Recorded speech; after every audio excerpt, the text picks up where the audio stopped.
स्थानीय स्वशासन यानी स्थानीय का मतलब हुआ कि अपने गांव के या शहर के लोग अपने खुद के लिए किस तरह से शासन की व्यवस्था स्थापित करते हैं चुनाव के माध्यम से। तो वास्तव में जो भारत के अंदर सरकार का त्रिस्तरीय ढांचा, एक केंद्र की सरकार, राज्य की और ये स्थानीय यानी गांव और शहर की मिलाकर और बोलते हैं स्थानीय, यानी तीसरे स्तर की जो सरकार है, तीसरा जो लेयर है, स्तर है, इसको बोलते हैं स्थानीय स्वशासन।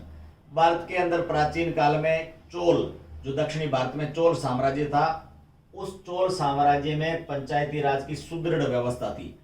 उसके बाद में आजादी के समय में जो संविधान लिखा गया तो उसके अंदर जो हमारे नीति निर्देशक तत्व थे उसके अंदर 40वें नंबर पर यह लिखा गया कि जब भी भारत सुदृढ़ व्यवस्था में होगा उस समय भारत के अंदर पंचायतों की मजबूती के लिए काम किया जाएगा। यानी 40वें नंबर पर नीति निर्देशक तत्व में ये लिखा गया।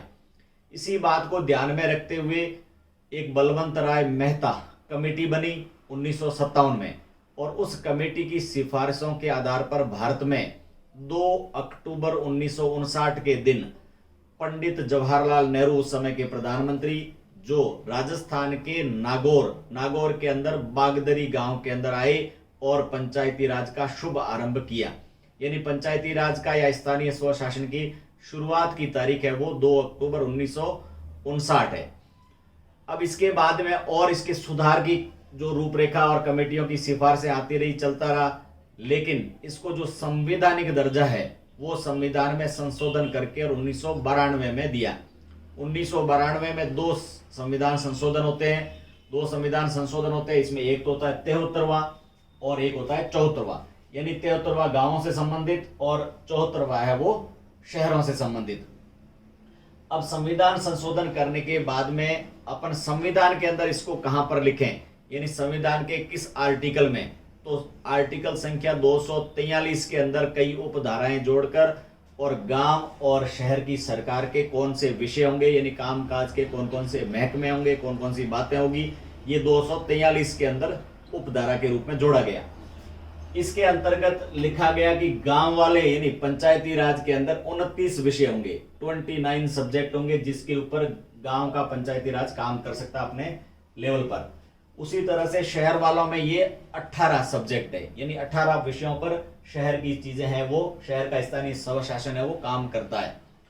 अब अपन देखते हैं कि ये जो सत्ता का विकेंद्रीकरण हुआ, एक तो होता है केंद्र की तरफ झुकाव, यानी सारी की सारी शक्ति है वो केंद्र के पास आ जाए। एक होता है, इसको बोलते हैं केंद्रीकरण, और केंद्रीकरण का उल्टा हो गया, मीन्स आपने सत्ता की शक्ति है वो राज्य या गांव को दे दी, यानी आपने सत्ता को बांटा, बांटने को बोलते हैं विकेंद्रीकरण।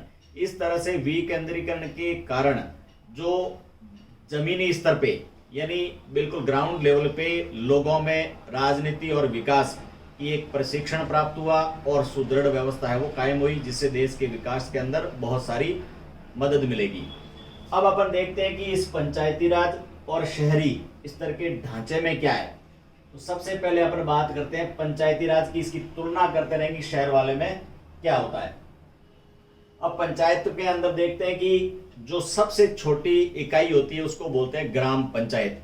यानी ग्राम पंचायत जो त्रिस्तरीय ढांचे उसमें सरकार की सबसे छोटी इकाई है। कई सारी ग्राम पंचायतें मिलकर और बनाती है पंचायत समिति, और कई सारी पंचायत समितियां मिलकर और बनाती है जिला परिषद। आज की तारीख में राजस्थान के अंदर जो ग्राम पंचायतों की संख्या है वो है 11,152 और पंचायत समितियों की संख्या है वो है 343 और जिला परिषदों की संख्या उतनी होगी जितने जिले हैं। यानी राजस्थान में 33 जिले हैं तो जिला परिषदों की संख्या भी 33 होगी। इस तरह से जो पंचायती राज है उसमें 3 स्तर है, यानी ग्राम पंचायत, पंचायत समिति और जिला परिषद। लेकिन जो शहर का जो स्थानीय स्वशासन है उसमें इस तरह के 3 नहीं है। यहाँ पर केवल जनसंख्या के आधार पर, जनसंख्या के आधार पे कैसे कि अगर जनसंख्या 20,000 से कम है तो वो तो ग्राम पंचायत, 20,000 से लेकर और 1 लाख है तो इसको बोलेंगे नगर पालिका या म्युनिसिपालिटी का बोर्ड, और 1 लाख से लेके और 5 लाख से कम जनसंख्या है तो इसको बोलेंगे नगर परिषद, या अंग्रेजी में बोलते हैं इसको म्युनिसिपल काउंसिल। और अगर 5 लाख से ज्यादा जनसंख्या है तो इसको बोलेंगे नगर निगम या म्युनिसिपल कॉरपोरेशन। इस तरह से ये 3 हुए जनसंख्या के आधार पे। हाल ही में 3 बड़े शहर कोटा, जयपुर और जोधपुर, इनकी जनसंख्या है वो 10 लाख से ज्यादा होने के कारण इन तीनों शहरों में एक की बजाय 2-2 नगर निगम स्थापित किए। इस तरह से 7 तो हो गए हमारे संभाग, और 7 के साथ में ये 3 बड़े शहरों को 3 अतिरिक्त नगर निगम बनाई गई। तो टोटल राजस्थान के अंदर नगर निगमों की संख्या हो गई 10। इसी तरह से नगर परिषदों की संख्या है 34, और आज की तारीख में नगर पालिकाओं की संख्या है 170। तो इस तरह से नगर पालिका 170, 34 और 10 ये जोड़ने पर आती है 214, यानी 214 शहरी निकाय है जहां पर स्थानीय स्वशासन चलता है। अब अपन देखते हैं कि चाहे ग्राम पंचायत हो, पंचायत समिति हो या जिला परिषद हो, इन सबको वार्डों में डिवाइड किया है। ठीक इसी तरह से नगर पालिका हो, नगर परिषद हो या नगर निगम हो, इनको भी वार्डों में डिवाइड किया गया है।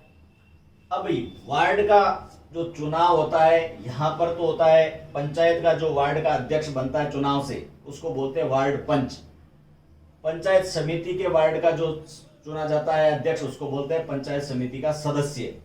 तो जिला परिषद के वार्ड का जो अध्यक्ष चुना जाता है उसको बोलते हैं जिला परिषद का सदस्य। यहाँ पर शब्दावली ऐसे है कि नगर पालिका, नगर परिषद या नगर निगम के वार्ड का जो भी चुना जाएगा अध्यक्ष उसको पार्षद बोलते हैं, यानी यहाँ पर पार्षद का चुनाव होता है। अब अपन देखते हैं ग्राम पंचायत के अंदर जो वार्ड है वो वार्ड की सभा को बोलते हैं वार्ड पंच। अब देखिए अपन जानते हैं कि एक तो होती है जनसंख्या।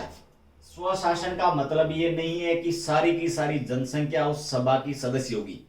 केवल वयस्क मताधिकार वाले वोटर्स यानी 18 साल से ऊपर वाले लोग ही वार्ड सभा, ग्राम सभा या पंचायत समिति की सभा के या जिला परिषद के या इन सब के सदस्य होंगे। कोई भी सभा बनती है तो उसमें केवल मताधिकार वाले लोग ही उसके सदस्य होते हैं। ग्राम पंचायत की जो इकाई होती है उसको वार्ड सभा बोलते हैं, यानी एक पंचायत को वार्डों में बांटते हैं। मोटा मोटी तौर पे 9 होने चाहिए, लेकिन सरकार विशेष प्रावधान करके संख्या कम या ज्यादा कर सकती है। अब ग्राम पंचायत के अंदर या गांव का नागरिक है वो कितने तरह के वोट देता है।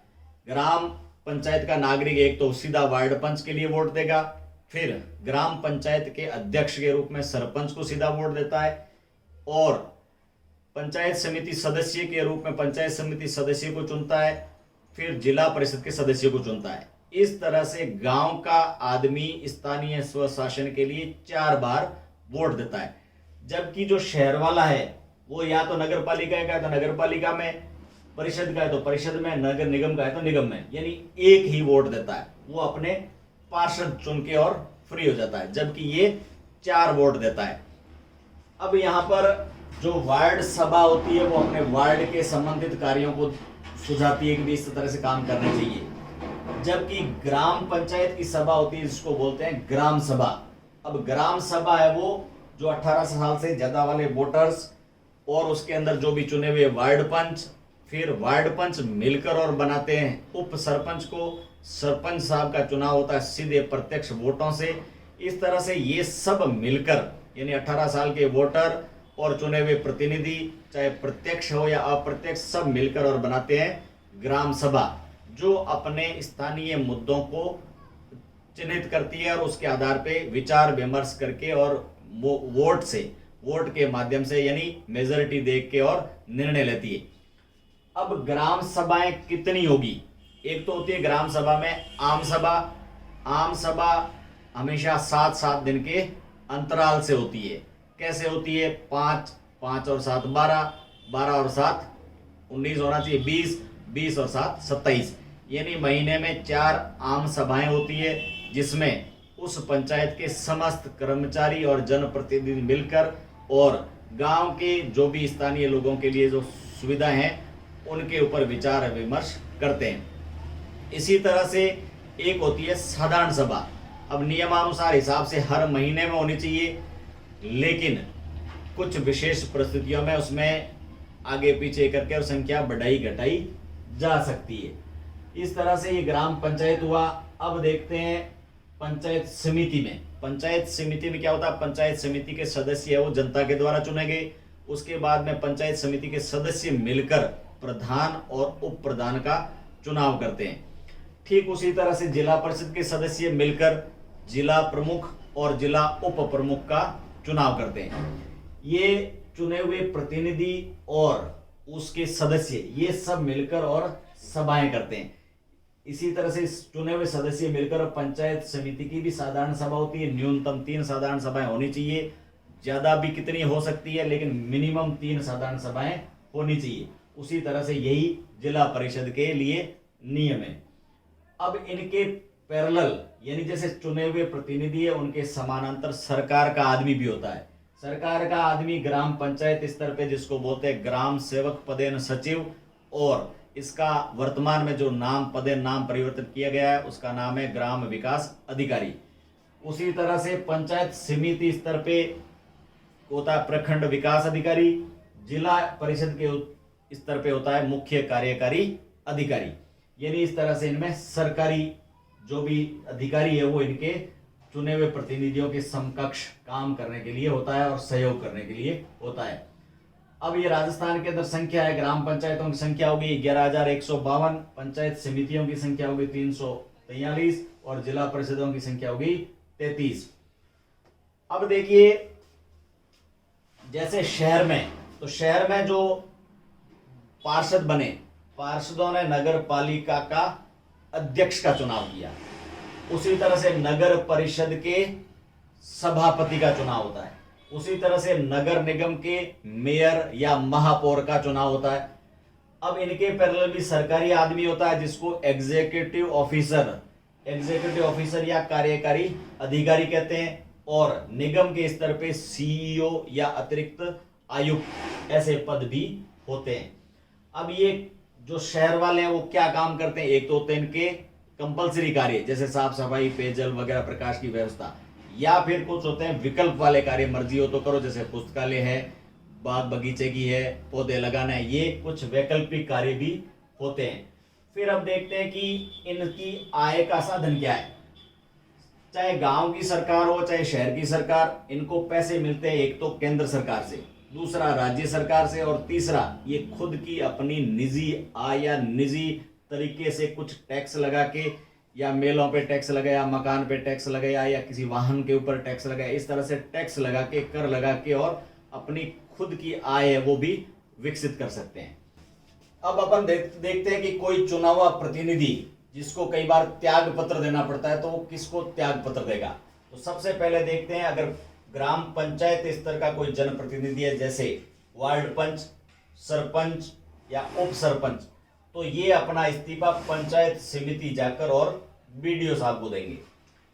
अब पंचायत समिति के चुने हुए जनप्रतिनिधि जैसे पंचायत समिति के सदस्य, उप प्रधान यानी प्रधान से निचले स्तर तक के जनप्रतिनिधि है वो प्रधान साहब को जाकर और इस्तीफा दे देंगे। लेकिन अगर प्रधान साहब स्वयं को त्याग पत्र देना है तो वो किसी सरकारी आदमी को नहीं देकर और जिला प्रमुख को जाके और इस्तीफा देते हैं। उसी तरह से अपन देखते हैं कि जिला परिषद में क्या हो गया। जिला परिषद में सबसे बड़े जनप्रतिनिधि है जिला प्रमुख साहब, और जिला प्रमुख साहब से नीचे के यानी उप जिला प्रमुख या जिला परिषद के सदस्य, वो तो इस्तीफा है वो जिला प्रमुख साहब को देंगे। लेकिन अगर जिला प्रमुख साहब स्वयं को इस्तीफा देना है तो वो जाके और संभागीय आयुक्त को देंगे। तो इस तरह से अपन देखते हैं कि पंचायत वाले तो सरकारी आदमी को, जिला परिषद वाले भी सरकारी आदमी को, लेकिन पंचायत समिति के अध्यक्ष यानी प्रधान साहब है वो इस्तीफा जाकर और किसको देंगे? जिला प्रमुख को देते हैं।